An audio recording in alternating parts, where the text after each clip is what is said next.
A Central Illinois man sexually assaulted a 13-year-old girl and got probation. So does the punishment fit the crime?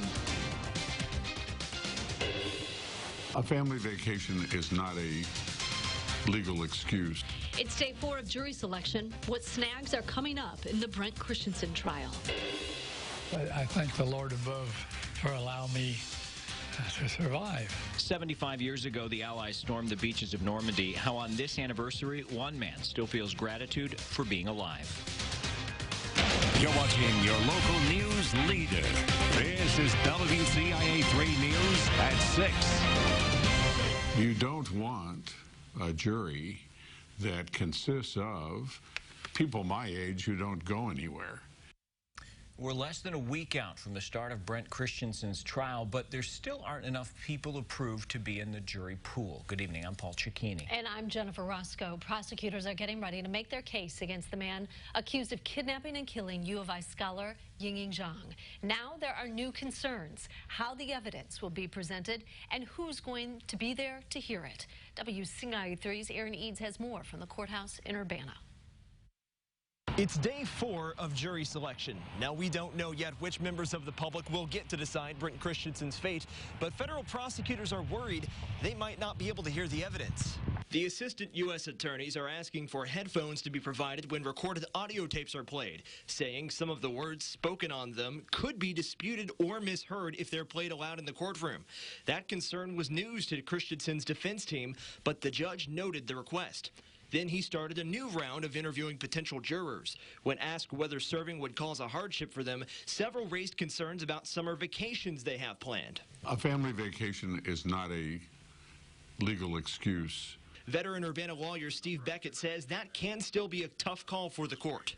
The goal is to have a diverse jury. You don't want a jury that consists of people my age who don't go anywhere. But on the other hand, put yourself in the place of the lawyers. You've got a juror who doesn't want to be there. The vacation is a family vacation. It's been planned for years. It's been paid for. Everybody else is going to be there but me. I'm the juror. Where's my mind going to be? Beckett is also serving as a representative for the Zhang family. He says he sees them every day and keeps them updated. Emotional strain on this family started June 9th, 2017. Hasn't gotten any better. And one wonders, we'll just have to see if this trial makes it better. Sure. Beckett says it can be harder to gather a jury pool during the summer because of child care, vacations, and other reasons, but the goal is still to get to 70. In Urbana, Aaron Eads, WCIA 3, your local news leader. Now, so far, the court has picked out 53 potential jurors. Opening statements are scheduled for Wednesday. We have an update now for you. Champaign police have made another arrest in connection to a shooting that killed 16-year-old David Sankey last summer. 22-year-old Jaquavion Faust was arrested on a murder warrant. 19-year-old Darian White was arrested last month for shooting Sankey. It happened near Paula Drive and Larkspur Lane. Police found Sankey shot in the street. They say it is still an active investigation. A woman from Champaign is accused of trying to light a building on fire. Police say Autumn Joseph poured a jug of ammonia on the floor of the Urbana City building yesterday. Then she tried to light it. Joseph is charged with aggravated arson. Investigators are looking into her mental state as a reason for what she did. They only got probation. We hear that often when someone who commits a serious crime gets a sentence that seems too lenient. And this has happened recently. A man from Broadlands sexually assaulted a girl under 13. He was sentenced to 4 years probation last week. WCIA 3's Courtney Bunting is live outside the Champaign County Courthouse. Now, Courtney, there is definitely outrage on social media about this sentence.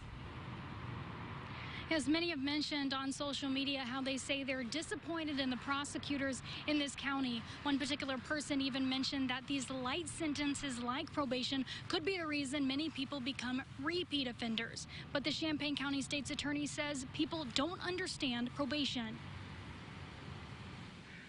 What many people expect in a criminal case is that the punishment fits the crime. One example, Michael Akers, pleading guilty to sexually assaulting a girl. Some are concerned his 4 years probation sentence isn't enough. But probation director Michael Williams says the criminal's supervision is extensive. They have to submit to polygraph exams during the course of their supervision. They have to submit to searches of their homes. Sometimes the only thing a victim wants is for it all to be over. To get up in a room full of strangers and tell the story about what might have been the most traumatic event in his or her life. If the perpetrator was someone that they cared about, it could be that maybe that is an outcome they're more comfortable with. There are also many guidelines a judge has to follow when they're making a sentencing decision. If a offense is probationable, to consider probation first. For each case, the victim, offender, and circumstances are different. While a conviction might not make sense from the outside, the satisfaction for a victim of sitting in a courtroom and hearing a defendant plead guilty, and for that victim to be able to move forward with his or her life, we consider that justice. Now, in many of these cases, their probation includes them having to be listed on a registry. Now, the length of time that they are listed depends on the offense, but for many of those cases, it can range anywhere from 20 years, but many of them include their entire lifetime. Live in Urbana, Courtney Bunting, WCIA 3, your local news leader. A lot of good information there. Thank you, Courtney. One religious leader is calling for lawmakers to not participate in Holy Communion. Yeah, he banned 2 of them from accepting the sacrament in the Diocese of Springfield. WCIA 3's Gabrielle Franklin is live in our Capitol newsroom tonight. So, Gabrielle, how are these lawmakers reacting? Well, Paul, House Speaker Michael Madigan says protecting a woman's right to choose is more important. Madigan and Senate President John Collerton are the 2 that were singled out by Bishop Thomas John Paprocki. Madigan says Paprocki told him if he allowed representatives to debate and pass the measure, he would no longer be allowed to take communion. Madigan says he made the decision to make Illinois the leader in protecting women's rights. Paprocki says he sees abortion as today's slavery. I compare what's happening now to what happened in our country in the 19th century with slavery.